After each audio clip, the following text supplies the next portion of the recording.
안녕하세요. 좋은 하루 보내세요. 저희 채널이 마음에 드셨다면 좋아요와 구독 부탁드려요. 여러분의 응원이 힘이 된답니다. 자, 이제 실화를 하나 들려드릴게요. 한 어머니의 칠순잔치. 아들은 가득 찬 친척들 앞에서 두 손으로 현금 1,000만 원이 든 봉투를 건넸습니다. 효도 용돈이라고 했습니다. 장면은 감동적이었고 친지들은 칭찬을 아끼지 않았습니다. 어머니의 눈에는 눈물이 고였습니다. 하지만 아무도 몰랐습니다. 이 화려한 잔치가 그녀 인생의 또 다른 폭풍의 시작이라는 것을. 그날 밤 어머니는 돈의 감촉이 이상하다는 것을 느꼈습니다. 다음 날 아침 봉투를 들고 은행에 가 위조지폐 감별을 요청했습니다. 결과는 모두 위조지폐였습니다. 그 순간부터 그녀의 세계가 무너지기 시작했습니다. 이것은 단순히 위조지폐 한 장의 문제가 아니었습니다. 그녀가 경찰에 신고하기로 마음먹었을 때 집안은 순식간에 뒤집혔습니다. 아들은 경악했고 며느리는 격분했으며 손자는 하고 싶은 말이 있는 듯 입을 다물었습니다. 어머니는 이것이 단지 어리석은 체면치레라고 생각했습니다. 하지만 예상치 못하게 지금껏 드러나지 않았던 진실들이 연달아 터져나왔습니다. 빚, 기만, 계산, 심지어는 오래전부터 계획된 음모까지. 이것은 한 가족의 실제 선택에 관한 이야기이며 거칠애를 벗겨낸 후에 깊은 대화입니다. 위조지폐 한 장이 얼마나 많은 가족의 상처를 들춰낼 수 있을까요? 당신도 당신만의 생각이 있을 겁니다. 계속해서 이야기를 들어보십시오. 제 이름은 박숙자. 올해 딱 7순입니다. 솔직히 말해서 평생 살아오면서 서울 시내에 있는 수라체 같은 곳에서 한 상에 수백만 원짜리 식사를 하게 될 줄은 꿈에도 몰랐습니다. 그것도 제 7순 잔치에서 말입니다. 이 보여주기식 행사는 제 아들 이민준이 준비했습니다. 3층 전체를 빌려 20개가 넘는 테이블을 차렸으니 식대만 2,000만 원은 좋게 넘었을 겁니다. 전복, 대게, 신선로 등 귀한 음식은 하나도 빠지지 않았습니다. 벽에는 금색 글씨가 밝힌 붉은 현수막이 걸려 있었습니다. 박숙자 여사님의 고의를 축하드립니다. LED 대형 스크린까지 빌려 제가 젊었을 때부터 늙었을 때까지의 사진들을 편집한 영상을 틀었습니다. 배경음악은 클래식풍의 감동적인 곡이었습니다. 마치 제 인생이 아주 위대했던 것처럼 꾸며놓았죠. 저는 상석에 앉아 있었습니다. 며느리 유나가 함께 골라준 보라색 실크 저고리를 입고 미용실에서 곱게만 머리를 하고서요. 옆에는 손자 지훈이가 앉아 있었습니다. 지훈이는 내내 말이 없었고 허리를 꼿꼿이 세운 채 앉아 있는 모습이 잔치에 온 사람 같지 않았습니다. 마치 대입 시험을 준비하는 수험생 같았죠. 며느리 유나는 쾌활하게 손님들을 맞이하며 사진사가 충분히 사진을 찍고 있는지 확인했습니다. 아들 민준이는 이미 말했었습니다. 어머니 칠순잔치를 초라하게 할 순 없죠. 아무리 바쁘고 힘들어도 성대하게 치러야 해요. 그 말을 들으니 가슴이 뭉클해졌습니다. 지난 세월 동안 불만이 없었던 것은 아닙니다. 민준이가 어렸을 때 장난이 심했던 것, 결혼하고 나서는 저와 서먹해진 것, 유나가 말이 빨라 가끔 버릇없게 굴었던 것들을 원망하기도 했습니다. 하지만 오늘 이렇게 정성을 다하는 모습을 보니 모든 것이 그럴 만한 가치가 있었다는 생각이 들었습니다. 6번째 요리가 나왔을 때 민준이가 일어나 마이크를 잡고 목을 가다듬었습니다. 친척, 친구, 어르신, 귀빈 여러분. 오늘 이 자리는 제 어머니 박숙자 여사님의 칠순을 축하하기 위해 마련되었습니다. 어머니는 젊은 시절 공장에서 일하시며 온갖 고생을 다 하셨습니다. 저를 키우고 제가 공부할 수 있도록 뒷바라지 해주셨죠. 그는 잠시 저를 돌아보았습니다. 그 순간 그의 눈에는 촉촉한 기운이 서려 있었습니다. 사람에게 가장 중요한 것은 감사하는 마음입니다. 오늘 저희 가족을 대표해서 어머니께 작은 효도 선물을 드리고자 합니다. 말을 마친 그는 품에서 붉은 봉투 하나를 꺼냈습니다. 아주 두툼한 봉투였습니다. 현금 1천만 원입니다. 홀을 아는 박수 소리로 가득 찼고 사진사까지 다가와 클로즈업 샷을 찍었습니다. 유나는 호흡을 맞춰 민준이 손에서 봉투를 받아 제게 건네며 말했습니다. 어머니, 민준 씨가 직접 세어본 거예요. 저희 집이 아주 부자는 아니지만 이 마음만은 가득 담았습니다. 두 손으로 봉투를 받았습니다. 손가락으로 종이의 질감을 느끼자 갑자기 눈물이 핑 돌았습니다. 온갖 풍파를 겪으며 여기까지 왔는데 이렇게 화려한 날을 맞이할 줄은 몰랐습니다. 아들이 드디어 철이 들었구나. 내가 지난 세월 동안 얼마나 힘들었는지 알아주는구나. 사람으로서 양심과 정이 무엇인지 아는구나. 그 순간 저는 더 이상 늙어가는 사람이 아니라 사랑받고 기억되는 사람이라고 느꼈습니다. 더 이상 늙는 것이 두렵지 않았고 외로움도 두렵지 않았습니다. 저는 고개를 들어 이민준을 바라보며 고개를 끄덕였습니다. 그는 아무 말 없이 제 손을 힘껏 잡아주었습니다. 잔치가 끝나고 집에 돌아오니 밤이 깊었습니다. 저는 낡은 아파트 부엌 불빛 아래 서서 식탁 위에 놓인 붉은 봉투를 보았습니다. 차마 열어볼 수가 없었습니다. 유나와 민준이는 지훈이를 돌봐야 한다며 자기들 집으로 먼저 돌아갔습니다. 아이가 너무 늦게 자면 안 된다면서요.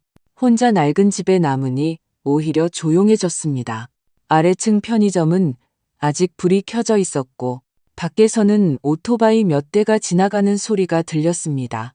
공기 중에는 연회장에서 남은 향수와 담배 냄새, 그리고 아직 가시지 않은 제 가슴 속의 뜨거운 기운이 뒤섞여 있었습니다. 봉투를 거실 탁자 위에 올려놓고 부엌으로 돌아가 보리차 한 잔을 탔습니다. 나이가 들면 진한 차는 마시면 안 되지만 오늘 밤은 좀 더 정신을 차리고 싶었습니다. 자리에 앉아 저도 모르게 다시 봉투를 만져보았습니다. 명절 때 이웃이 주던 것보다 훨씬 두껍고 묵직했습니다. 최고급 금박이 밝힌 붉은 봉투는 깔끔하게 봉해져 있었고 그 위에는 검은색 유성펜으로 이렇게 쓰여 있었습니다. 어머니, 만수무강하세요. 손으로 그 글씨들을 쓸어보니 코끝이 시큰해졌습니다. 평생 이렇게 큰 돈이 든 봉투를 받아본 적이 없었습니다. 젊었을 때는 집안의 크고 작은 일을 모두 제 힘으로 해결했으니 누가 제게 이런 걸 줄 리가 없었죠. 당신 아빠가 살아있을 때도 기껏해야 반찬 몇 가지 더 얹어주는 게 전부였지. 1,000만 원을 준 적은 단 한 번도 없었습니다. 봉투를 들어 가슴에 가만히 대보았습니다. 돈 때문이 아니었습니다. 마침내 인정받고 기억되고 있다는 느낌 때문이었습니다. 민준이가 정말 철이 들었구나. 저는 마치 스스로에게 말하듯 작게 속삭였습니다. 창밖은 불빛으로 환했지만 저는 조용히 앉아있고 싶었습니다. 내일 아침에 이 봉투를 처리하려고 했습니다. 하지만 밤새 뒤척이며 이걸 잘 정리해두지 않으면 잠을 편히 잘 수 없을 것 같았습니다. 부엌 식탁의 스탠드를 거실로 가져와 가장 밝게 켰습니다. 손을 깨끗이 씻고 탁자 위에 천을 깐 뒤 다시 봉투를 손에 쥐었습니다. 이건 오랜 습관이었습니다. 젊었을 때 월급을 받으면 항상 먼저 한번 세어보고 돈이 손바닥에 놓여 있는 것을 봐야 마음이 놓였습니다. 조심스럽게 봉투를 열어 돈을 꺼냈습니다. 깔끔하게 10묶음으로 묶여 있었고 각 묶음 위에는 100만 원이라고 인쇄된 띠지가 붙어 있었습니다. 저는 조금 의아했습니다. 이 돈은 은행에서 바로 인출한 것 같지 않았습니다. 마치 무대 소품처럼 정교하게 일부러 정돈한 느낌이었습니다. 첫 번째 묶음을 집어 가볍게 털어보았습니다. 지폐는 예상처럼 탄력 있게 흩어지지 않고 조금 흐물거렸습니다. 저는 미간을 찌푸리고 돋보기를 꺼내 썼습니다. 한 장 한 장 넘겨보았습니다. 지폐 앞면에는 신사임당 초상이 인쇄되어 있었고 1년 번호는 깔끔했습니다. 뒷면에는 월매도 그림이 있었습니다. 언뜻 보기에는 문제가 없어 보였습니다. 하지만 지폐를 만져보니 너무 새 것 같았고 심지어 미끌미끌한 느낌까지 들었습니다. 불빛에 비춰보았습니다. 숨은 그림은 있었지만 선명하지 않았습니다.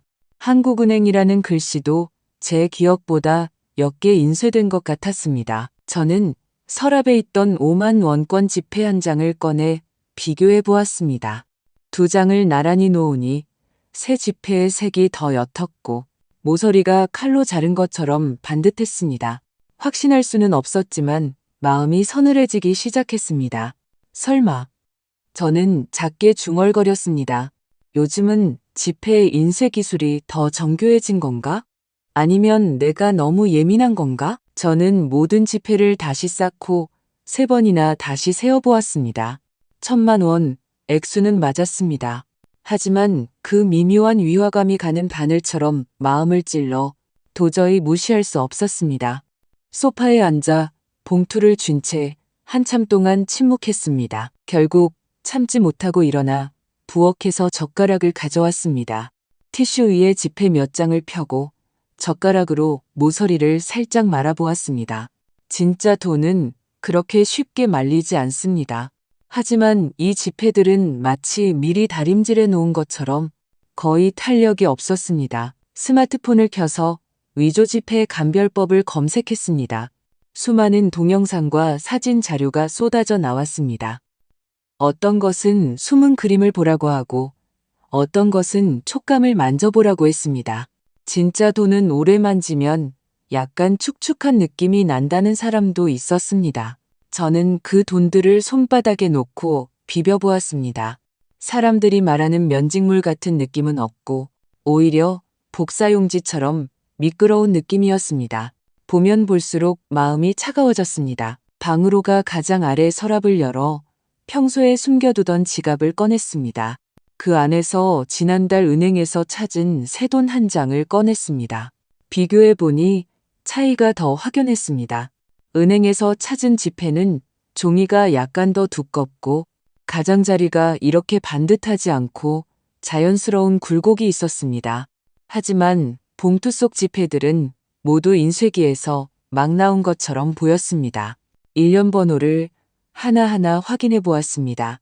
그런데 문제가 있었습니다. 이 지폐들의 일련 번호는 너무 규칙적이었습니다. 모두 끝자리가 일치했고 심지어 몇 장은 끝 세 자리가 연번이었습니다. 저는 갑자기 떨기 시작했습니다. 손이 떨리는 것은 추워서가 아니라 지금껏 느껴보지 못한 혼란 때문이었습니다. 그 순간 저는 이 이상 계속 확인해야 할지 말아야 할지 몰랐습니다. 만약 이 돈이 정말 위조 지폐라는 게 확인된다면 그 다음은 어떻게 되는 걸까요? 돈이 없어져서 두려운 게 아니었습니다.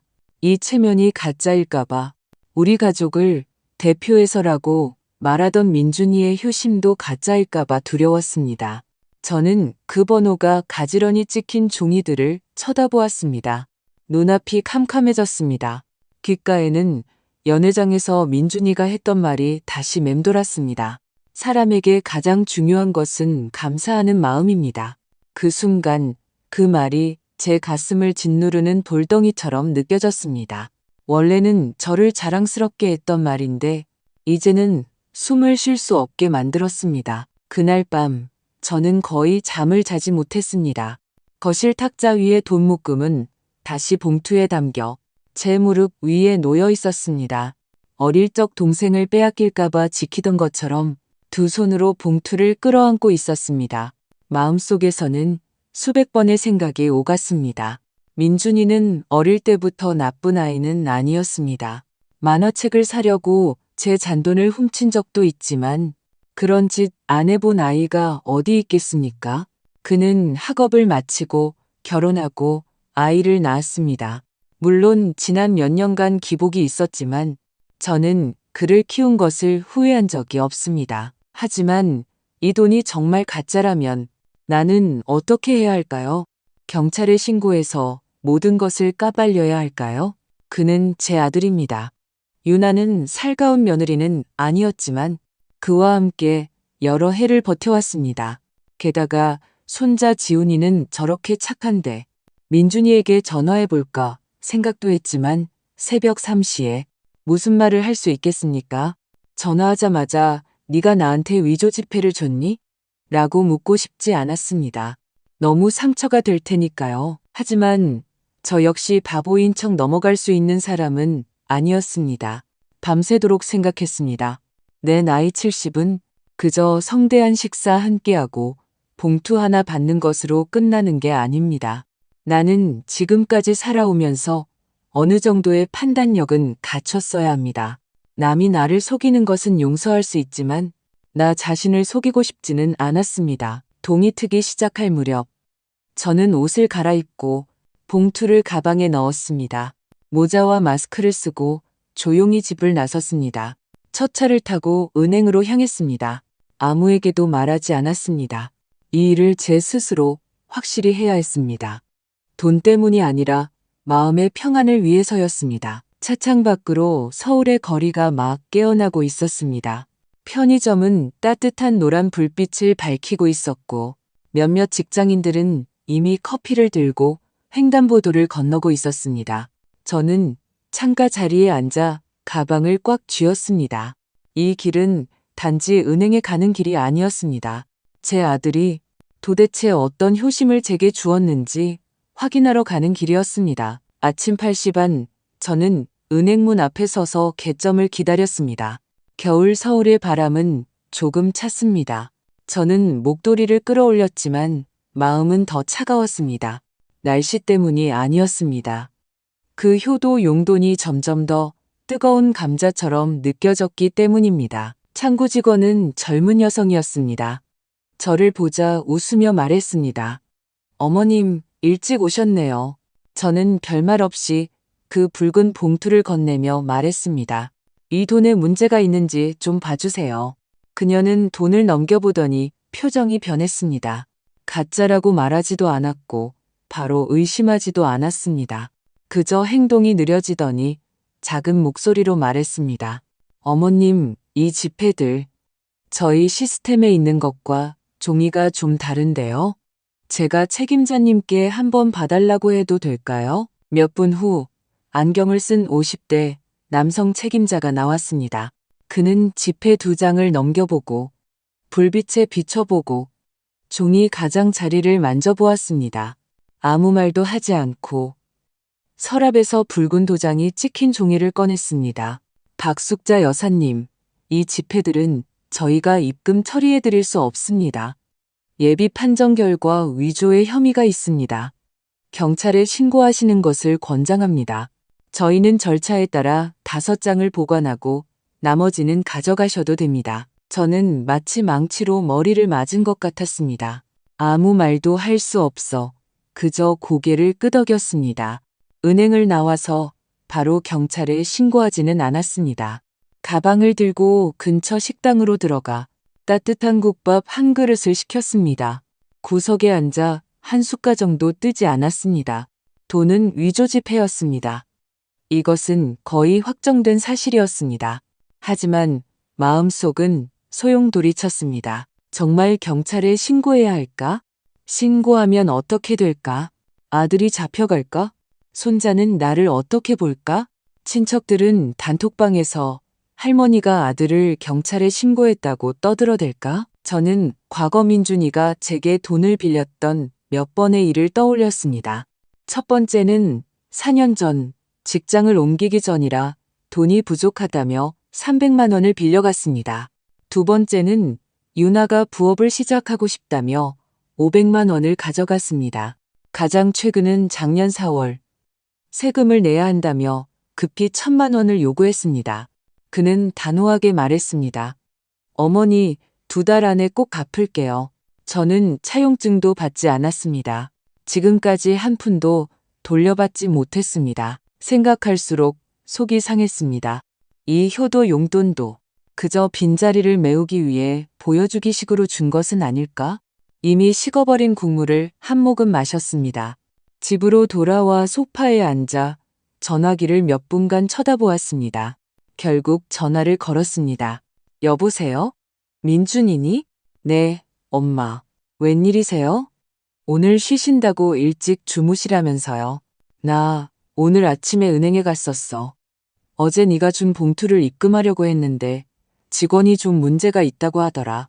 전화기 저편은 반초간 조용했습니다. 이내 웃음소리가 들렸습니다. 하, 그 은행 직원들 뭘 하는 거야? 그 돈 제 친구한테서 환전한 거예요. 은행에서 꼬치꼬치 물어볼까봐. 아, 걔들이 분명히 착각한 걸 거예요.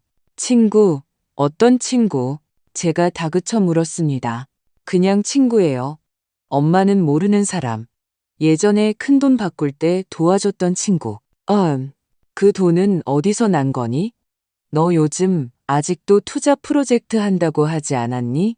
엄마, 왜 절 신문하는 것처럼 물으세요? 친구가 현금으로 바꿔준 돈이라니까요. 문제 없어요. 정말로. 그는 웃으며 말했습니다. 평소처럼 가벼운 말투였습니다. 하지만 저는 갑자기 그 목소리가 너무나 낯설게 느껴졌습니다. 전화를 끊고 10분 동안 꼼짝 않고 앉아 있었습니다. 이번에는 화가 나서가 아니었습니다. 만약 내가 신고하지 않으면 나는 영원히 진실을 알 수 없을지도 모른다는 것을 완전히 깨달았기 때문입니다. 아들의 말은 더 이상 믿을 수 없었습니다. 오후 3시, 저는 경찰서에 전화를 걸었습니다. 목소리는 떨렸지만 단호했습니다. 저는 박숙자입니다. 제가 위조 지폐로 의심되는 돈을 받았습니다. 신고하고 싶습니다. 신고 전화를 한 후, 저는 경찰이 TV에서처럼 이것저것 묻고 절차를 밟느라 며칠은 걸릴 줄 알았습니다. 그런데 다음 날 오후 3시 반, 누군가 저희 집 초인종을 눌렀습니다. 저는 그때 족욕을 하던 중이었는데 초인종 소리에 깜짝 놀라 물그릇을 찰 뻔했습니다. 슬리퍼를 끌고 나가 현관문 렌즈로 밖을 보니 제복을 입은 젊은 남녀 2명이 서 있었습니다. 표정은 진지했습니다. 안녕하십니까? 박숙자 여사님 댁 맞습니까? 남자 경찰이 예의 바르게 입을 열었습니다. 목소리는 낮았지만 무시할 수 없는 위험이 느껴졌습니다. 저는 고개를 끄덕이며 서둘러 문을 열어주었습니다. 거실은 갑자기 서늘해진 것 같았습니다.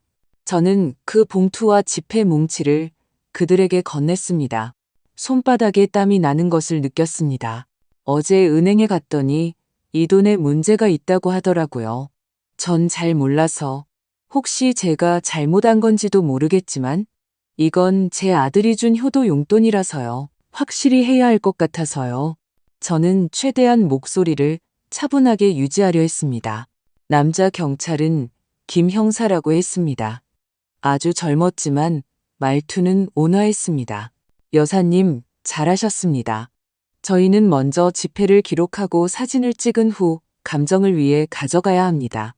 혹시 아드님은 지금 어디에 계신지 알 수 있을까요?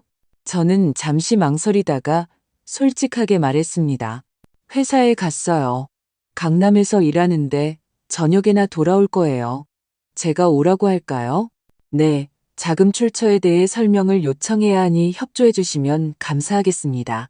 김 형사는 말하며 서류를 꺼내 기입하기 시작했습니다. 제가 전화를 걸자 이민주는 빨리 받았습니다. 하지만 집에 경찰이 왔다는 말을 듣자마자 목소리가 커졌습니다. 엄마, 무슨 장난이에요? 신고를 해요? 내가 엄마한테 용돈 드렸는데 그걸 신고해요? 일단 돌아와. 어떤 일은 내가 말한다고 네가 믿을 게 아니잖니. 저는 경찰이 우리 모자가 다투는 것을 들을까봐 최대한 목소리를 낮췄습니다. 그는 제 진지한 말투에 놀랐는지 더 이상 말하지 않고 바로 갈게요 라고만 답했습니다. 40분도 채 안 되어 그가 집에 도착했습니다. 얼굴에는 이미 웃음기가 사라져 있었습니다. 거실에 제복을 입은 젊은이 2명이 앉아 있는 것을 보자 그는 잠시 멈칫하더니 이내 굳은 미소를 지었습니다. 경찰관님들, 안녕하세요. 제가 아들입니다. 저희 어머니가 연세가 있으셔서 좀 예민하셔서요. 혹시 뭔가 착오가 있었던 건 아닌지요? 김 형사는 그 말을 받지 않고 서류를 건넸습니다. 저희는 이 지폐들의 출처를 알아야 합니다. 자세히 설명해 주십시오. 친구가 환전해 준 겁니다. 정말 현금으로 바꾼 거예요. 친구가 골동품 사업을 해서 평소에 현금을 많이 받거든요. 그는 말이 조금 빨랐고 시선은 불안하게 흔들렸습니다. 저를 쳐다보지 못했습니다. 저는 소파 반대편에 앉아 그를 보며 아무 말도 할 수 없었습니다. 김 형사는 말투를 누그러뜨리며 말했습니다. 이민준 씨, 이 집회들은 위조 혐의가 매우 높습니다. 예비 판별 결과 위조 집회로 보입니다. 관련 절차에 따라 형사과에 보고서를 제출할 예정이니 추후 연락을 위해 연락처를 남겨주십시오. 이민준의 이마에는 이미 땀이 송골송골 맺혀 있었습니다. 그는 연신 고개를 끄덕였습니다. 네, 네. 말이 끝나자마자 현관에서 열쇠가 돌아가는 소리가 들렸습니다. 유나였습니다. 그녀는 문을 열고 들어와 경찰을 보자 얼굴이 새하얗게 질렸습니다. 먼저 저를 보고 그 다음 민준이를 보더니 목소리를 낮고 날카롭게 깔았습니다. 무슨 일이야? 엄마, 왜 신고를 하셨어요? 저는 대답하지 않았습니다. 그녀는 가방을 바닥에 던지고 하이힐을 신은 채 다가와 빠르게 말했습니다. 제정신이세요? 이런 일을 신고해요? 이게 민준 씨 회사 생활에 얼마나 영향을 미칠지 몰라요? 정화가 나셨으면 그냥 우리끼리 얘기하면 되잖아요. 꼭 이렇게 일을 크게 벌여야 했어요? 그녀의 목소리는 점점 높아졌고 평소에 유지하던 예의는 온데간데 없었습니다. 저는 그녀의 질책을 들으며 갑자기 이 집이, 그가, 민준이가 어제까지 제가 생각했던 그 집과 사람이 아닌 것 같다고 느꼈습니다. 유나야. 저는 최대한 목소리를 차분하게 유지하려 했습니다. 돈 때문에 그런 게 아니야. 내가 받은 게 진짜 효심인지 그걸 알고 싶었을 뿐이야. 그녀는 비웃었습니다. 알고 싶다고요? 알고 싶어서 자기 아들을 경찰에 신고해요. 아들이 감옥에 가길 바라는 거예요. 혼자 너무 오래 사셔서 이제 가족의 정도 모르시는 거예요? 김 형사가 조용히 말했습니다. 진정하십시오. 저희는 단지 절차에 따른 조사를 하는 것이지 체포하려는 것이 아닙니다. 박숙자 여사님은 법에 따라 신고하신 것이고 그럴 권리가 있습니다. 공기는 얼어붙었습니다. 유나는 저를 쏘아보고는 방으로 들어가 문을 세게 닫아버렸습니다. 이민주는 그 자리에 꼼짝 않고 서 있었습니다. 해명조차 하지 않았습니다. 경찰이 돌아간 후 저는 불도 켜지 않은 채 소파에 앉아 있었습니다. 집안은 어두워지기 시작했습니다. 저는 움직이지 않았습니다. 손에는 이미 도장이 찍힌 감정 통지서가 들려 있었습니다. 마음이 그 두꺼운 탁자처럼 무겁게 가라앉았습니다. 경찰이 와서가 아니었습니다. 제가 제 집에 앉아 있으면서도 마치 이방인 같다고 느꼈기 때문입니다. 저녁 식탁에는 네 사람이 둘러앉았지만 아무도 젓가락을 거의 움직이지 않았습니다. 제가 무조림과 민준이가 어릴 때 좋아했던 미나리 두부무침을 만들었습니다. 그는 몇 번 집어먹더니 젓가락을 내려놓고 고개를 숙인 채 밥만 팠습니다. 무언가를 참는 듯 했습니다. 유나는 처음부터 끝까지 한마디도 하지 않았습니다. 지훈이는 바르게 앉아 있었지만 얼굴에 표정이 없었고 가끔 곁눈질로 저를 훔쳐보았습니다. 저도 먹을 마음이 없어서 그저 기계적으로 밥 몇 술을 입에 넣었습니다. 치아로 물을 씹었지만 아무 맛도 느껴지지 않았습니다. 공기 중에는 다툼보다 더 견디기 힘든 침묵이 감돌았습니다. 아무도 경찰 이야기를 꺼내지 않았고 그 봉투에 대해서도 말하지 않았습니다. 마치 말하지 않으면 그 위조 집회가 진짜가 되고 모든 일이 없었던 것처럼 될 수 있다는 듯이 저는 반찬 한 조각을 삼키고 마침내 입을 열었습니다. 민준아, 그 돈 대체 어디서 난 거니? 민준이는 찻잔을 들어 물을 한 모금 마셨습니다. 말투가 조금 부자연스러웠습니다. 말씀드렸잖아요. 친구한테서 환전한 거라고요. 현금 장사를 하는 친구인데 제가 급하게 필요해서 좀 빌렸어요. 어떤 친구? 그는 잠시 머뭇거렸습니다. 엄마는 모르는 친구예요. 농구하다가 알게 된. 농구? 저는 그를 쳐다보았습니다. 네, 나이가 곧 50인데 아직도 농구를 하니? 그는 제 말에 막힌 듯 시선을 피하기 시작했습니다. 저는 젓가락을 내려놓고 냅킨을 펴서 입을 닦았습니다. 널 신문하려는 게 아니야. 마음이 불안해서 그래. 내가 지난 세월 동안 널 안 믿었던 건 아니지만 이번에는 정말 뭔가 이상하다고 느껴져. 그가 젓가락을 내려놓으며 손가락으로 식탁을 두드렸습니다. 목소리를 낮추며 말했습니다.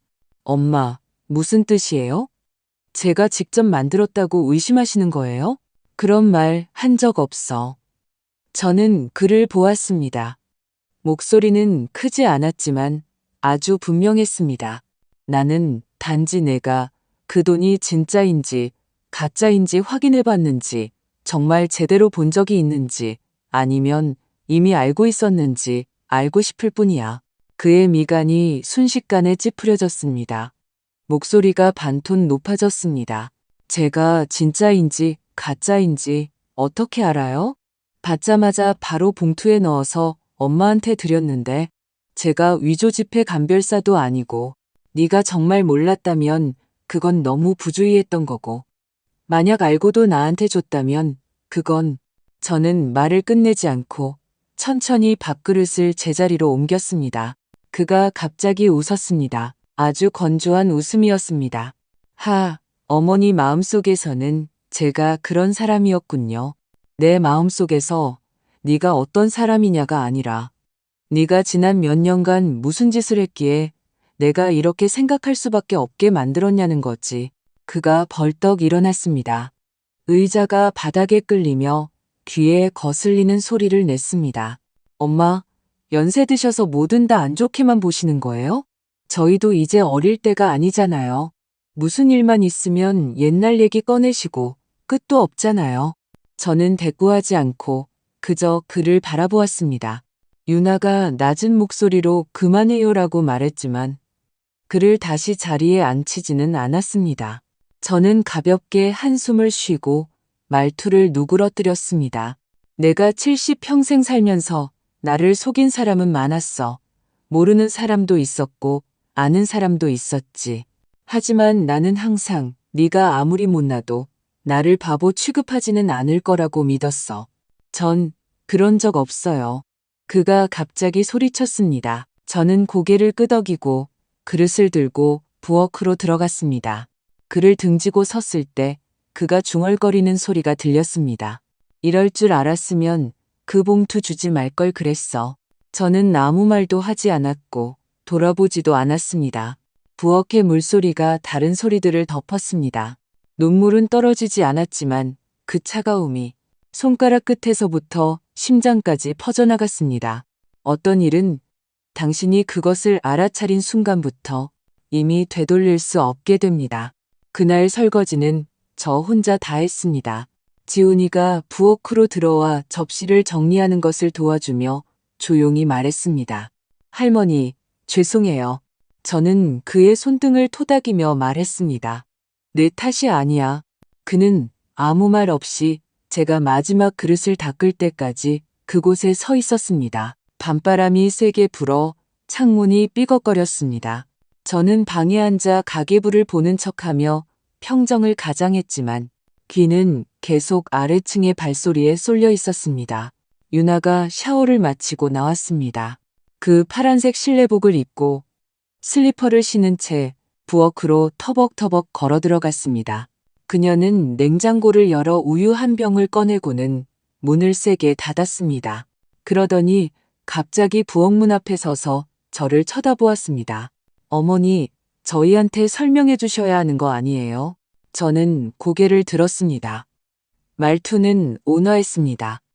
무슨 설명? 어머니가 신고하신 거요. 조금도 과하다고 생각하지 않으세요?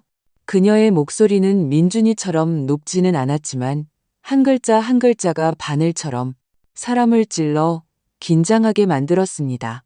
경찰이 찾아왔을 때 제가 얼마나 창피했는지 아세요? 이웃들이 무슨 일이냐고 물어보는데 뭐라고 둘러대야 할지 모르겠더라고요.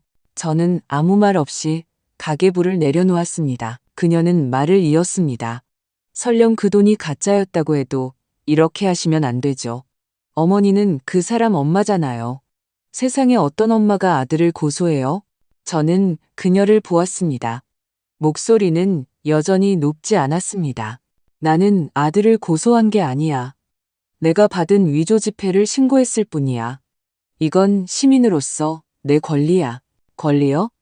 그녀는 비웃었습니다. 그럼 엄마로서의 책임은 왜 다하지 않으세요? 민준 씨가 지난 몇 년간 몇 번이나 직장을 옮겼는지, 누가 이 집을 버티고 있었는지 아세요? 그 사람이 밤에 배달 아르바이트를 하다가 무릎이 아파도 한마디 못했다는 거 보신 적 있으세요? 어머니는 뭘 보셨어요? 그저 그 봉투가 가짜라는 것만 보셨잖아요. 그녀의 목소리는 점점 높아졌고 눈가도 붉어졌습니다. 제가 이 집을 지키려고 싸우지도 않고 참고 지낸 게 제가 원해서 그런 줄 아세요? 전 그저 평안하게 살고 싶었을 뿐이에요. 그런데 어머니가 신고해서 모든 사람이 다 알게 됐잖아요. 저희 부모님까지 전화해서 너희 집에 무슨 일 있냐고 물어보셨다고요. 저는 깊은 숨을 들이쉬었습니다. 유나야, 네가 힘든 거 알아. 네가 말하지 않아도 알아. 하지만 이 일은 이해하고 못하고의 문제가 아니라 옳고 그름의 문제야. 옳고 그름이요? 그녀는 부엌문을 세게 쳤습니다. 그럼 이치를 따져보죠. 누가 옳아야 하죠? 친구한테 돈 빌려서 체면 칠해하려는 남자? 어머니한테 효도하고 싶었던 아들? 누가 옳아야 하냐고요. 그녀는 잠시 멈췄다가 갑자기 목소리를 낮췄습니다. 아니면 당신인가요? 당신이야말로 가장 효도받고 싶었던 거 아니에요? 항상 돈도 명예도 바라지 않는다고 말씀하셨지만 칠순잔치는 성대하게 치러야 했잖아요. 입으로는 안 해도 된다고 하시면서 속으로는 저희가 돈 쓰길 바라셨잖아요. 당신은 남들이 당신 아들을 불효자라고 할까봐 두려웠던 거예요. 당신이 원했던 건 아들이 아니라 체면이었어요. 이 말들은 칼처럼 머리 위로 날아와 한마디 한마디가 가슴을 찔렀습니다. 저는 입을 열었지만 순간 아무 말도 할 수 없었습니다. 그녀는 제가 대답하지 않는 것을 보고 더욱 세게 컵을 내려놓았습니다. 신고하고 싶으시면 하세요. 그럼 앞으로는 모든 걸 혼자 감당하세요. 더 이상 저희한테 기대하지 마시고요. 말을 마친 그녀는 방으로 돌아가 쾅 소리를 내며 문을 닫았습니다.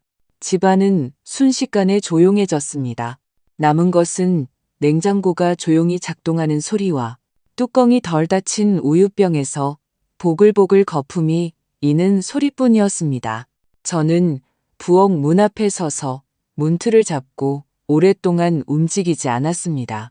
그녀가 화를 낼 거라고 생각하지 않은 것은 아니지만 이렇게 심한 말을 할 줄은 몰랐습니다. 당신은 남들이 당신 아들을 불효자라고 할까봐 두려웠던 거예요. 이 말이 제 머릿속에서 계속 맴돌았습니다. 저는 갑자기 헷갈리기 시작했습니다. 내가 정말 어느 단계에서부터 잘못한 걸까? 정말로 내가 효도라는 것을 아직 믿고 있었던 게 잘못이었을까? 다음 날 아침 세수도 하기 전에 휴대폰이 계속 울렸습니다. 저는 얼굴을 닦으며 거실 탁자로가 휴대폰을 열었습니다. 화면을 보자마자 가슴이 철렁 내려앉았습니다. 친척들이 만든 우리 가족 단톡방이었습니다. 행복한 우리 가족. 평소 이 방은 건강 정보나 손주 사진을 올리는 게 전부였는데 오늘은 갑자기 끓는 냄비처럼 시끄러웠습니다. 박숙자 형님이 아들을 경찰에 신고했다는데 진짜야? 이민준 씨 사업 잘 된다고 하지 않았어? 어제 용돈 사진도 올렸잖아. 뭐야, 그 용돈이 가짜 돈이었어? 말을 꺼낸 것은 제 사촌 동생 박숙뿐이었습니다. 그녀는 항상 참견하기를 좋아했습니다. 얼마 전에도 단톡방에서 건강식품 링크를 팔다가 강퇴당한 적이 있었습니다. 그녀는 사진 한 장을 올렸습니다. 잔치에서 민준이가 봉투를 들고 있던 장면을 캡처한 것이었습니다. 화살표로 그 봉투를 가리키며 썼습니다. 이게 가짜라는 거야? 아는 사람 있으면 좀 봐봐. 그 아래로 즉시 댓글이 달렸습니다. 어머, 저렇게 큰돈이 가짜라니 너무 민망하다. 어쩐지 숙자 언니 표정이 계속 안 좋더라니 속고 있었구나. 요즘 세상에 사람 노릇하기 힘들다더니 부모 노릇은 더 힘드네. 아이고, 저는 그 댓글들을 보며 손가락이 떨렸습니다. 누군가 음성 메시지를 보냈습니다. 제 사촌 언니였습니다. 숙자야, 내가 잔소리하는 건 아닌데 집안 망신은 밖에 알리는 거 아니야. 어떻게 경찰에 신고를 할 수가 있니?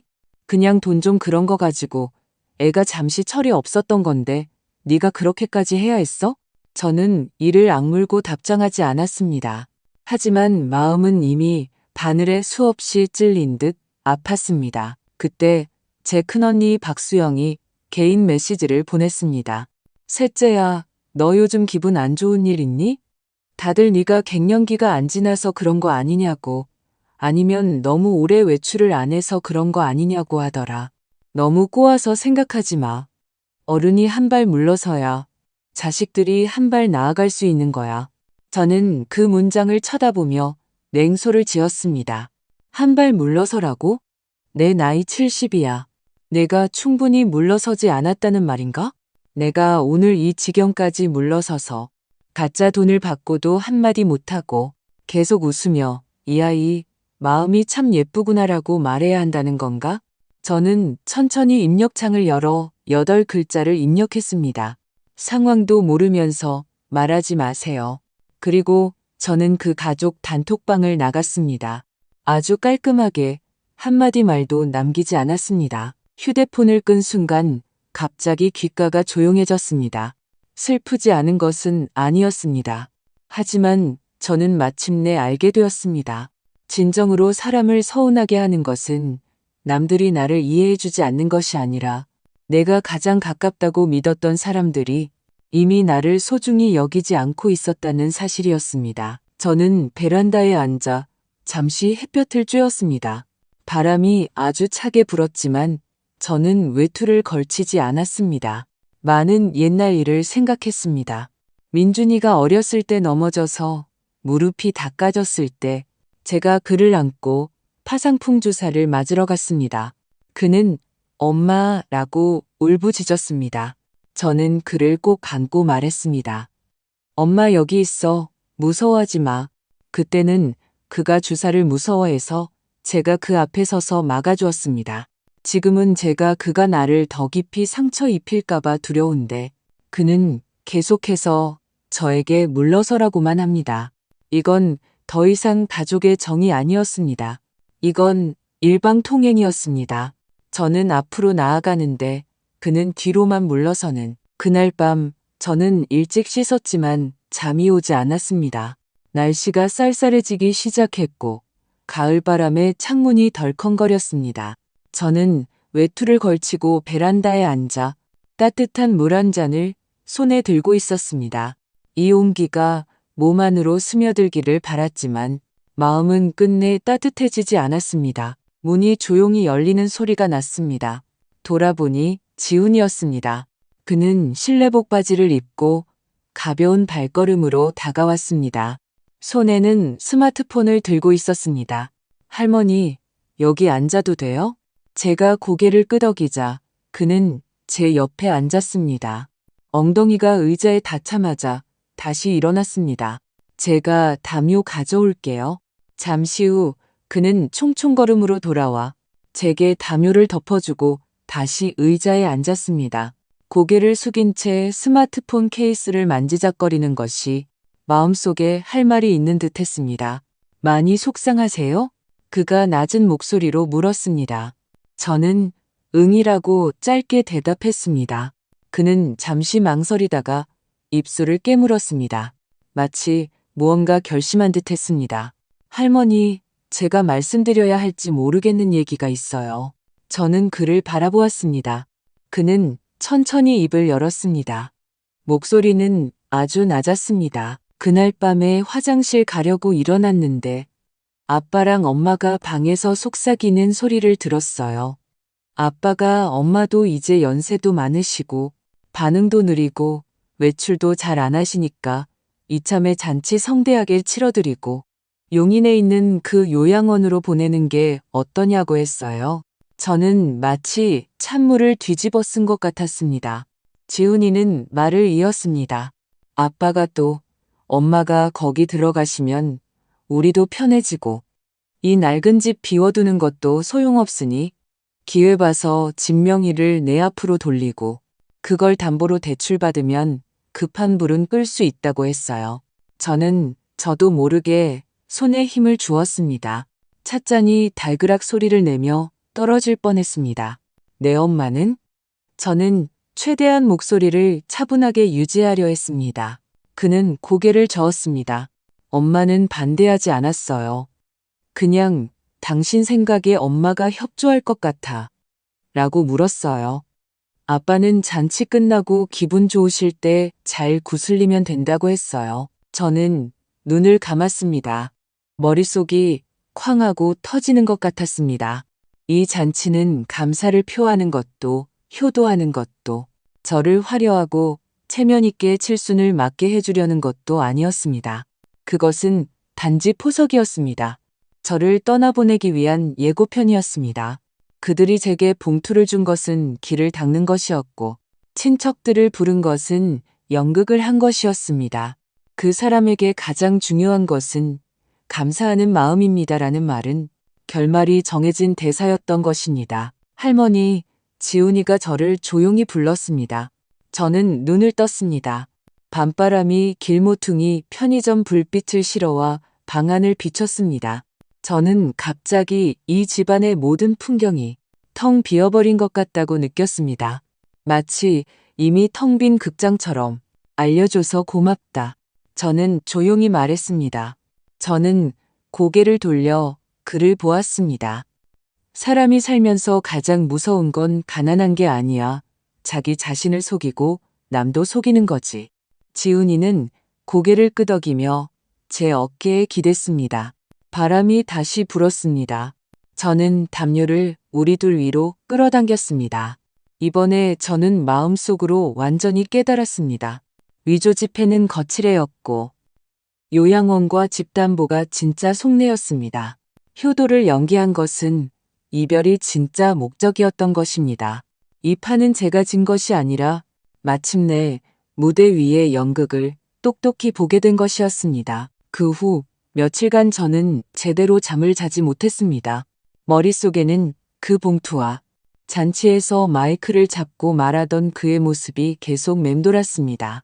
그때 저는 상석에 앉아 양복을 빼입고 눈시울을 붉히며 가장 중요한 것은 감사라고 말하는 그를 보았습니다. 제 마음속의 서러움과 억울함이 그의 한마디에 다 녹아내렸습니다. 저는 속으로 생각했던 것을 기억합니다. 이 아이가 드디어 철이 들었구나. 하지만 지금 그 말을 다시 떠올리면 마치 사탕을 물고 있다가 반쯤 씹었을 때 그 안에 유리 조각이 들어있다는 것을 발견한 기분입니다. 그가 퇴근하고 돌아왔을 때 저는 평소처럼 저녁을 준비하지 않았습니다. 그가 문을 열고 들어와 텅 빈 식탁을 보고 미간을 찌푸렸습니다. 엄마, 오늘 저녁 안 하셨어요? 민준아, 우리 얘기 좀 해야겠다. 그는 미간을 찌푸린 채 휴대폰을 내려놓지 않았습니다. 엄마, 그 얘기는 이미 끝난 거 아니에요? 신고하셨고 경찰도 왔다 갔잖아요. 협조할 건 다 협조했는데 또 뭘 원하세요? 저는 목소리를 차분하게 유지했습니다.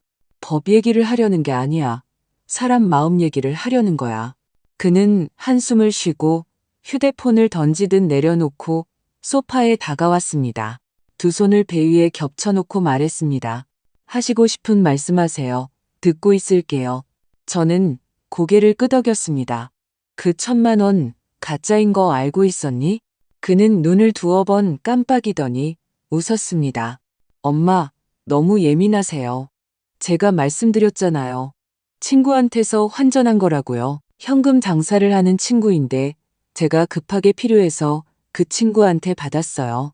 진짜라고 장담하길래 저도 자세히 안 봤어요. 저는 고개를 끄덕였습니다.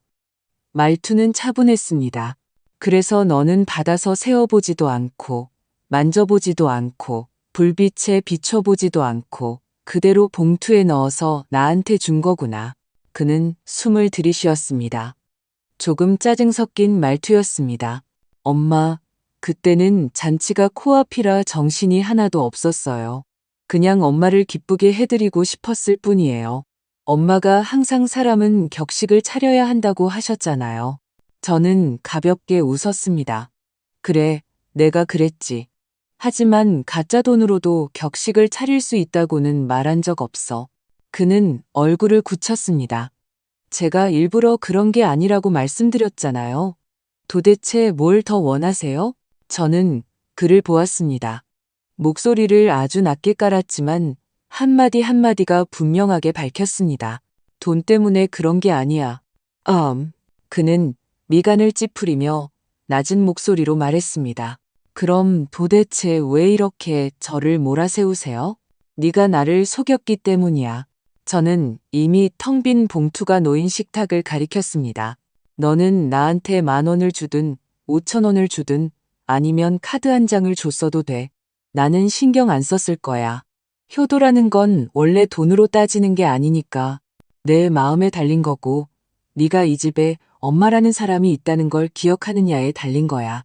저는 잠시 말을 멈추고 시선을 피하지 않은 채 그를 쳐다보았습니다.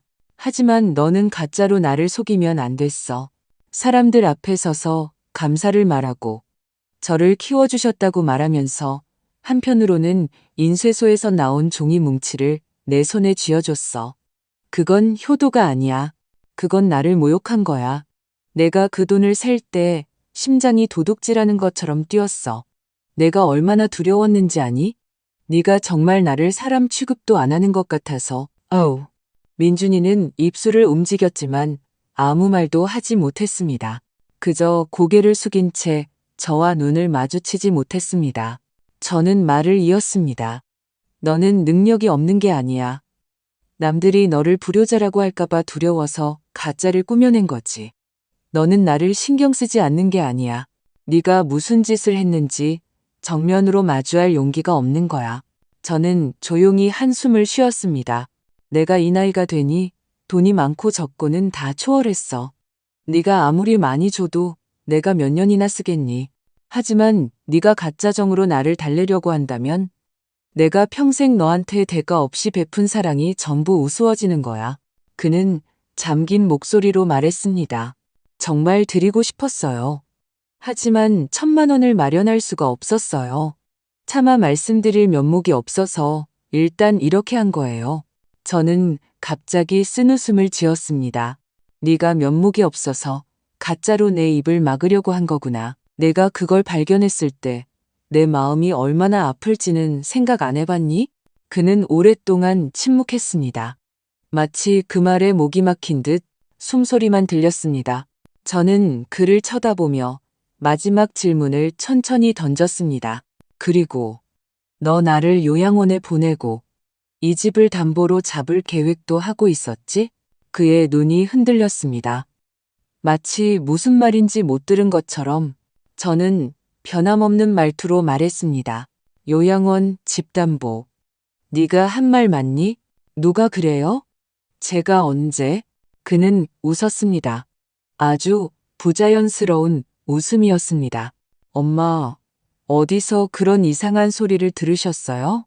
저는 대꾸하지 않고 조용히 그를 바라보았습니다. 그는 버티지 못하고 소파 등받이에 기대며 입가를 비틀었습니다. 또 유나가 뭐라고 했어요? 그 사람 감정 기복이 심해서 막말한 거예요. 저는 천천히 고개를 저었습니다. 내가 누구한테 들었는지는 신경 쓰지 마. 그냥 그게 사실인지 아닌지만 말해. 그는 그 자리에 얼어붙었습니다. 얼굴이 타일처럼 하얗게 질렸습니다. 입술을 움직였지만 온전한 문장 하나를 내뱉지 못했습니다. 저는 한 걸음 더 다가갔습니다. 잔치를 성대하게 치러서 친척들이 다 보게 하고 그 기세가 지나가면 내 기분도 좋을 테니 그때 천천히 설득하면 내가 순순히 들어갈 거라고. 맞지? 엄마, 아니에요. 그의 목소리가 떨렸습니다. 그런 뜻이 아니었어요. 너는? 제 목소리는 아주 낮았지만 한 글자 한 글자가 명확했습니다. 너는 창피한 게 두려웠고 친척들이 불효자라고 할까봐 두려워서 연극을 한 거야.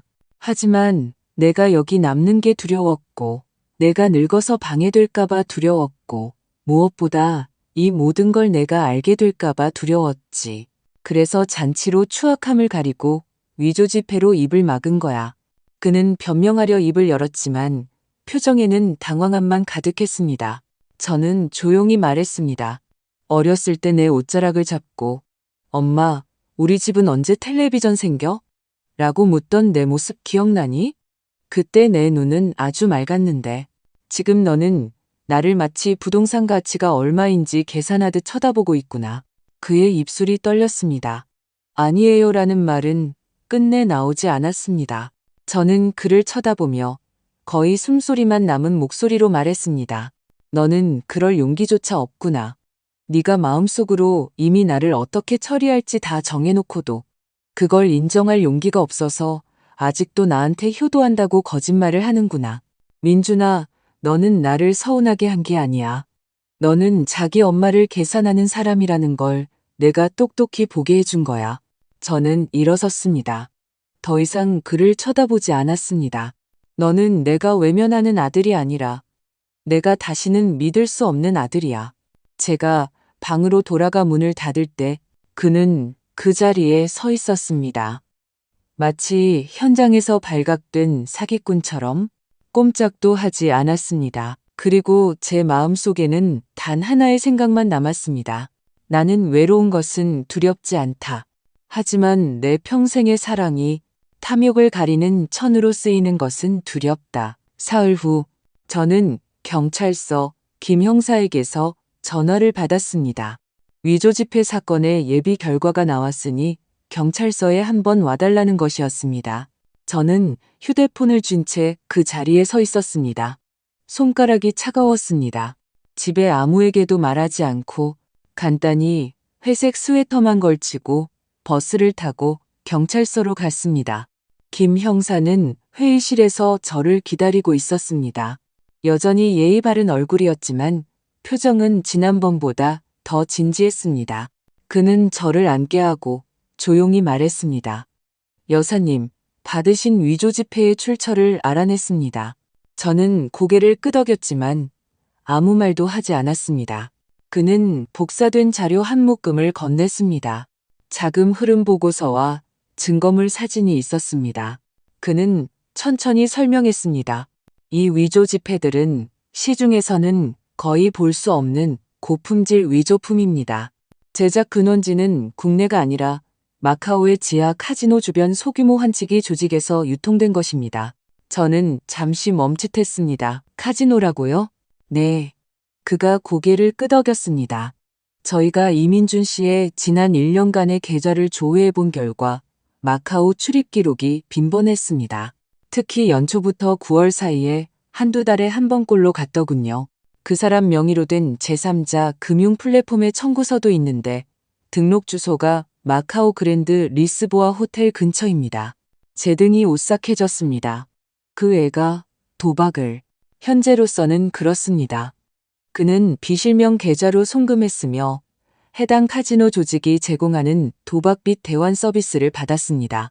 즉, 빚을 지고 카지노에서 칩을 받은 후 상환 능력이 없다는 이유로 현지 사채업체로 빚이 넘어간 것입니다. 그럼 그 돈은요? 위조 지폐는? 김 형사는 두 번째 자료를 열었습니다. 저희가 확보한 통신 기록에 따르면 그가 상대방에게 체면 치레용 현금이 좀 필요하다고 말했습니다. 상대방은 우리 쪽에서 보여주기용 돈을 준비해 줄 수 있다. 우리끼리는 다들 쓰는 거라 아무도 확인 안 한다고 답했습니다. 그는 저를 한번 보고 말투를 누그러뜨렸습니다. 이것이 여사님께서 받으신 그 효도 용돈의 출처입니다. 저는 즉시 반응하지 못했습니다. 가슴에 돌덩이가 박힌 것 같았습니다. 그는 속은 게 아니었습니다. 자기가 직접 달라고 한 것이었습니다. 저희는 사기로 보지 않습니다.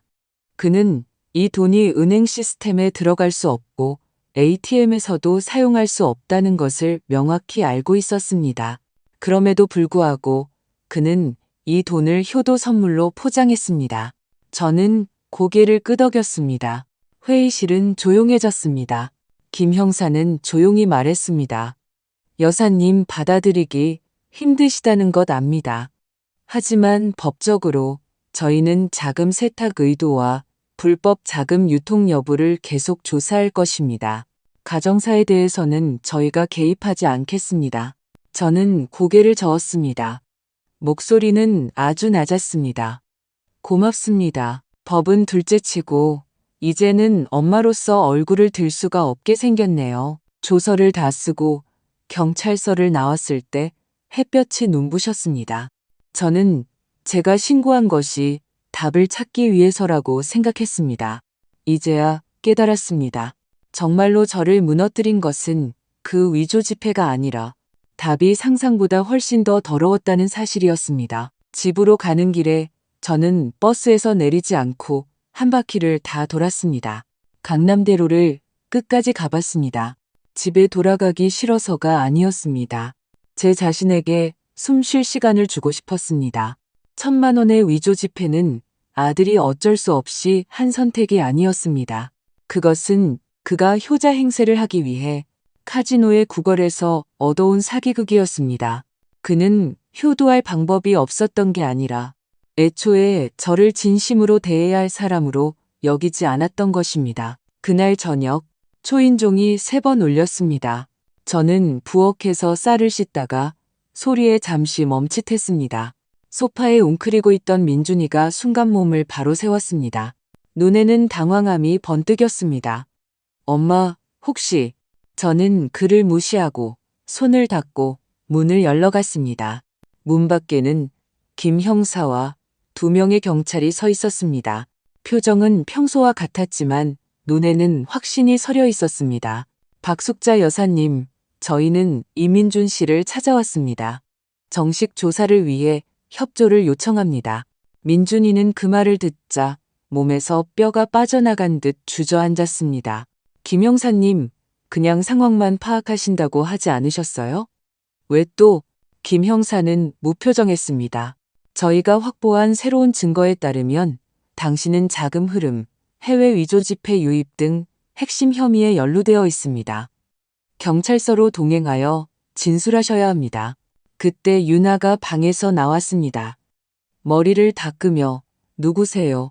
라고 외쳤습니다. 문 앞에 서 있는 사람들을 보자 그녀는 순간 얼어붙었습니다. 민준 씨, 왜 또 경찰이? 대체 무슨 일이에요?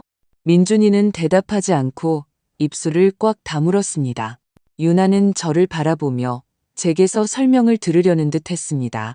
저는 한쪽에 서서 마침내 천천히 입을 열었습니다. 유나야, 너는 일단 들어가 있어. 지금은 네가 많이 알 필요 없어. 그녀는 입을 열어 무언가 물으려 했지만 저를 보고 민준이의 창백한 얼굴을 보고는 천천히 방으로 물러섰습니다. 표정은 충격과 불안으로 가득했습니다. 문이 조용히 닫혔습니다. 민준이가 저를 돌아보았습니다. 입가가 떨렸습니다. 갑자기 무릎을 꿇었습니다. 쿵 소리를 내며 바닥에 머리를 박았습니다. 엄마, 제가 잘못했어요. 제가 정말 잘못했어요. 그는 눈물 콧물을 쏟으며 얼굴이 무너지듯 일그러졌습니다.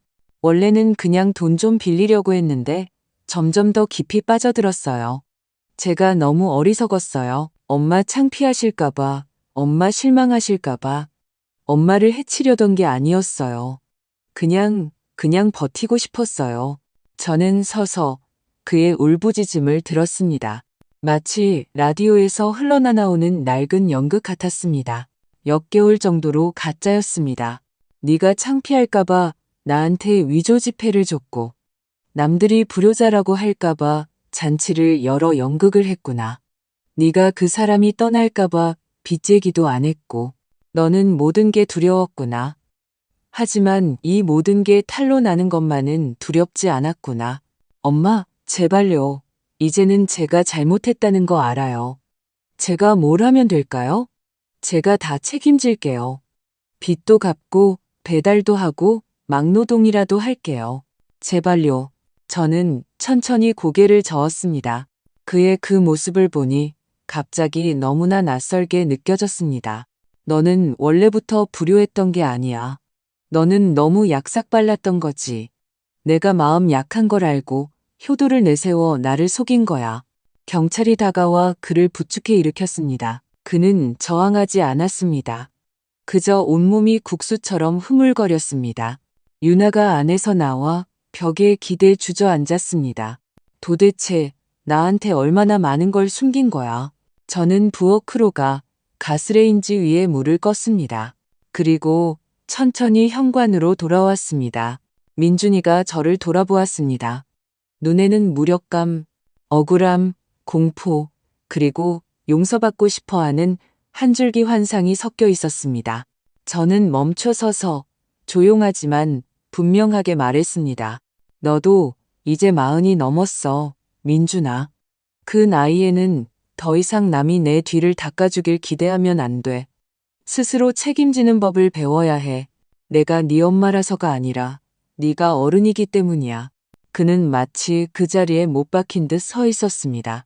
입을 열었지만 아무 말도 하지 못했습니다. 저는 더 이상 그를 보지 않고 집으로 돌아섰습니다. 그리고 조용히 문을 닫았습니다. 문 저편에서 바람 소리가 휘몰아쳤습니다. 마치 누군가 갑자기 이 집의 모든 온기를 빼앗아간 것 같았습니다. 며칠 동안 집은 시계 초침 소리까지 선명하게 들릴 정도로 조용했습니다. 저는 민준이의 일을 묻지 않았고 유나도 먼저 말하지 않았습니다. 두 사람은 마치 건드릴 수 없는 유리벽을 사이에 둔 것처럼 각자 조심스럽게 표면적인 평화를 유지했습니다. 나흘째 되던 날 밤, 유나가 따뜻한 물 한 잔을 들고 제 방문 앞에 섰습니다. 제가 고개를 끄덕이자 그녀는 손에 들고 있던 뜨개질을 내려놓았습니다. 그녀는 소파에 앉지도 말을 돌리지도 않고 바로 말했습니다. 어머니, 인정해야겠어요. 저 그 사람 빚 있는 거 알고 있었어요. 저는 그녀를 보며 아무 말도 하지 않았습니다. 그녀는 말을 이었습니다. 하지만 도박하는 줄은 정말 몰랐어요. 그녀의 눈가가 붉어졌습니다. 물컵을 옆에 내려놓고 두 손을 깍지 껴 꽉 쥐었습니다. 어머니 마음이 아프신 걸 몰랐던 게 아니에요. 모르는 척 했던 거예요. 이 집이 한번 무너지면 정말 아무것도 남지 않을까봐 두려웠거든요. 그때 그 사람이 집 명의를 이전해야 한다고, 어머니는 연세가 많으셔서 잘 모르신다고 했을 때 저도 마음속으로는 이게 아니라는 걸 알았어요. 하지만 고개를 끄덕였어요.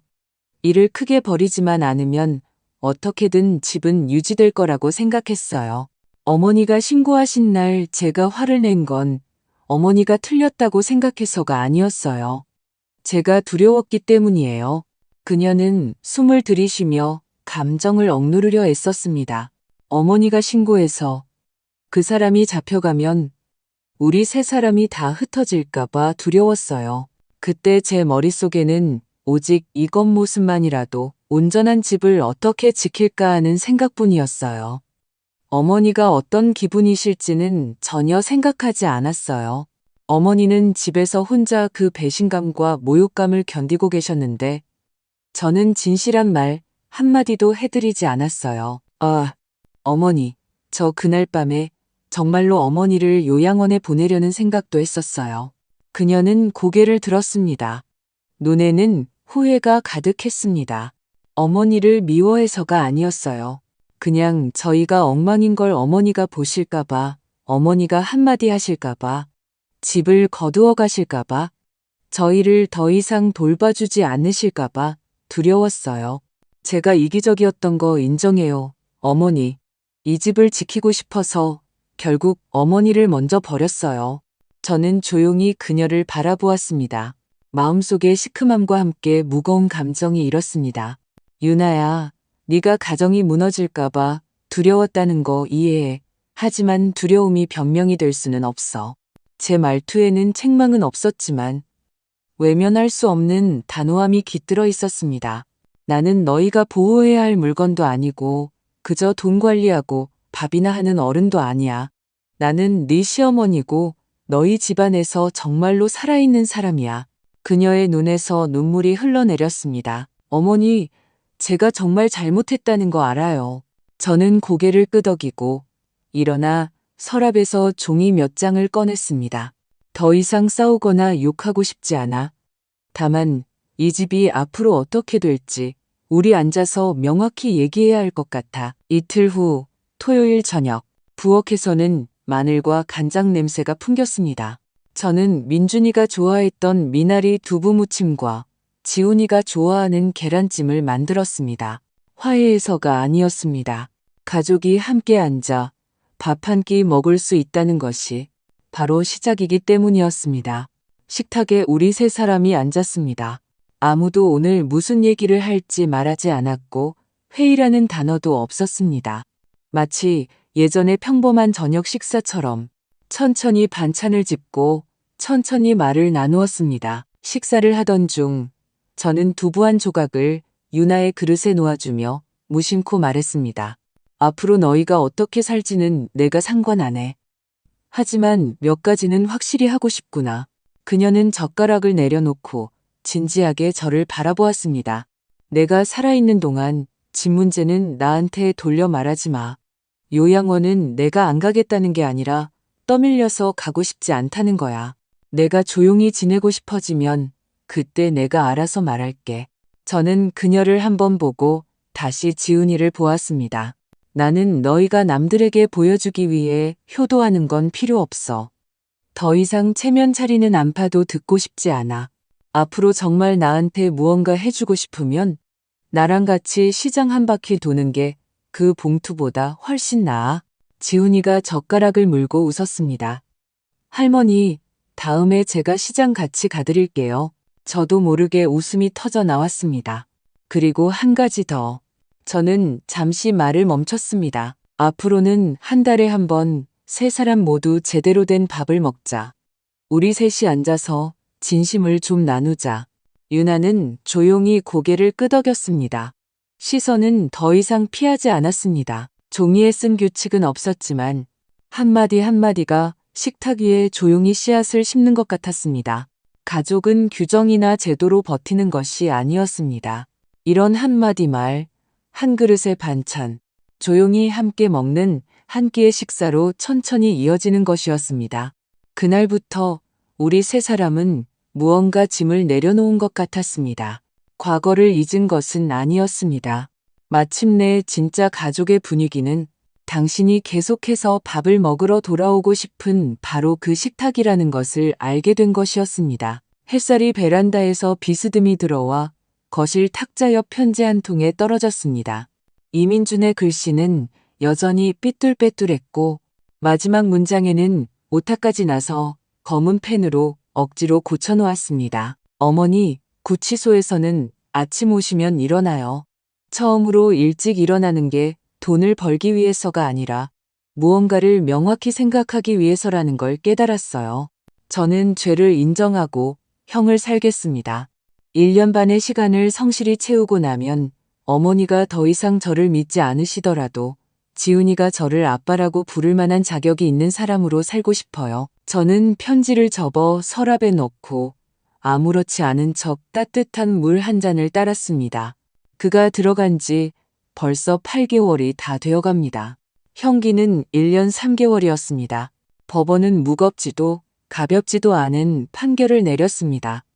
위조 지폐 사용죄, 사실 위조를 통한 해외 도박 참여, 자금 세탁 활동, 정황이 경미하지만 일정한 사회적 영향을 미쳤다는 이유로 실형을 선고했습니다. 그날 재판에는 가지 않았습니다.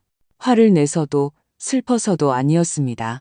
그저 그 문장들을 다시 듣고 싶지 않았을 뿐입니다. 일시적인 혼란, 급한 자금 조달, 창피할까봐, 너무 많이 들어서 낡은 노래처럼 전주만 들어도 결말을 알 것 같았습니다. 그가 들어간 후 이 집은 처음으로 진정으로 조용해졌습니다. 아무도 제게 집 명의를 이전하라고 재촉하지 않았고 아무도 용돈 봉투를 주며 체면을 차리지 않았고 아무도 제 부엌 문 앞에서 한숨 쉬며 어머니는 너무 구식이에요 라고 말하지 않았습니다. 그 주에 유나는 한 번 울었습니다. 민준이 때문에 운 게 아니라 지훈이 때문에 울었습니다. 어머니, 지훈이가 아빠 일 터진 날, 아빠는 진짜 대단한 사람이 아니었구나라고 했어요. 저는 대답하지 않았습니다. 그 한마디 평가는 어떤 꾸짖음보다도 무거웠습니다. 하지만 의외로 그 이후로 이 집은 조금씩 편안해졌습니다. 효자 아들을 연기하는 사람도 없고 시어머니 눈치를 보는 며느리도 없었습니다. 오직 해야 할 밥, 읽어야 할 책, 계산해야 할 돈만 남았습니다. 유나는 재테크 수업을 듣기 시작했고 저녁 식사는 더 이상 억지로 푸짐하게 차리지 않았지만 항상 따뜻한 국이 있었습니다. 그녀는 더 이상 저를 기쁘게 하려 애쓰지 않았고 오히려 그래서 저는 그녀를 더 존중하게 되었습니다. 지훈이는 토마토 계란 볶음을 만드는 법을 배웠고 매달 아빠에게 편지를 한 통씩 붙였습니다. 그는 길게 쓰지 않았습니다. 종종 몇 마디 솔직한 말을 담았습니다. 엄마가 요즘 덜 힘들어해요. 할머니가 요리하시면 아빠처럼 억지로 칭찬하지 않아도 저는 맛있다고 말해요. 아빠가 없을 때 집이 시끄럽지는 않은데 그렇다고 많이 즐겁지도 않아요. 오늘은 제 71번째 생일입니다. 식탁에는 케이크는 없고 오직 3가지 반찬과 따뜻한 죽 한 그릇이 있습니다. 유나가 편지를 꺼내며 말했습니다. 그 사람이 안에서 보낸 거예요. 저는 고개를 끄덕이고 바로 열어보지 않았습니다. 내년에 나오면 돌아오겠다고. 그때도 엄마라고 불러도 되냐고 물어보네요. 저는 따뜻한 죽에서 피어오르는 김을 보며 문득 작년의 칠순잔치를 떠올렸습니다. 조명은 너무 밝았고 소리는 너무 시끄러웠고 돈은 너무 가짜였습니다. 지금은 밥이 진짜고 사람이 진짜고 편지도 진짜입니다. 저는 당연히 되지라고도 용서할 수 없다고도 말하지 않았습니다. 그저 천천히 하라고만 말했습니다. 정말로 달라졌다면 집으로 돌아온다는 2글자를 두려워할 필요는 없다고. 유나가 조용히 대답했습니다. 어머니, 오늘 생신인데 소원 비세요. 제가 웃으며 말했습니다. 안 빌란다. 그녀가 놀라 물었습니다. 왜요? 저는 그녀를 보며 온화한 말투로 말했습니다. 소원은 너무 가벼워. 규칙이 확실하지. 앞으로 매년 생일은 오늘처럼 하자. 세 식구가 간단한 밥 먹으면서 진심을 나누는 거야. 지훈이가 고개를 끄덕였습니다. 할머니, 저희가 함께 할게요. 햇살이 점점 더 비스듬히 기울어 우리 3사람이 둘러앉은 식탁 위를 비췄습니다. 찬물이 가볍게 흔들리고 죽은 아직 따뜻했습니다.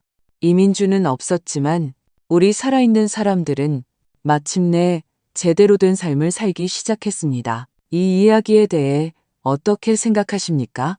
당신은 노모의 신고가 너무 매정한 것이었다고 생각하십니까? 아니면 어쩔 수 없는 선택이었다고 생각하십니까?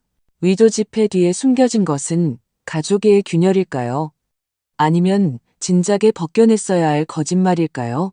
어떤 사람들은 부모가 참고 또 참아야 한다고 말하고 어떤 사람들은 인내가 실수를 방치할 뿐이라고 말합니다.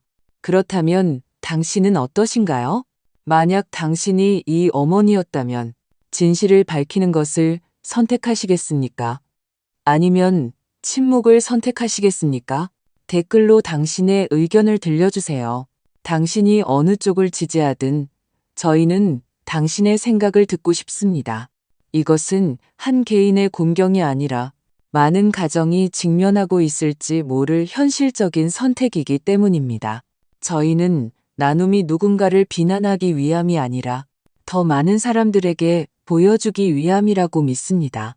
노년은 운에 기대는 것이 아니라 선택과 경계에 의해 만들어지는 것입니다. 만약 당신도 이러한 현실적인 문제에 관심이 있다면 구독을 눌러주세요. 이곳에서는 삶 자체에서 비롯된 더 많은 경험과 교훈을 계속해서 전해드릴 것입니다. 또한 이 경험을 당신이 아끼는 사람들에게 공유해주세요.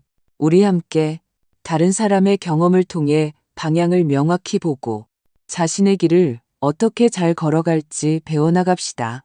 댓글창에서 당신의 이야기를 기다리겠습니다.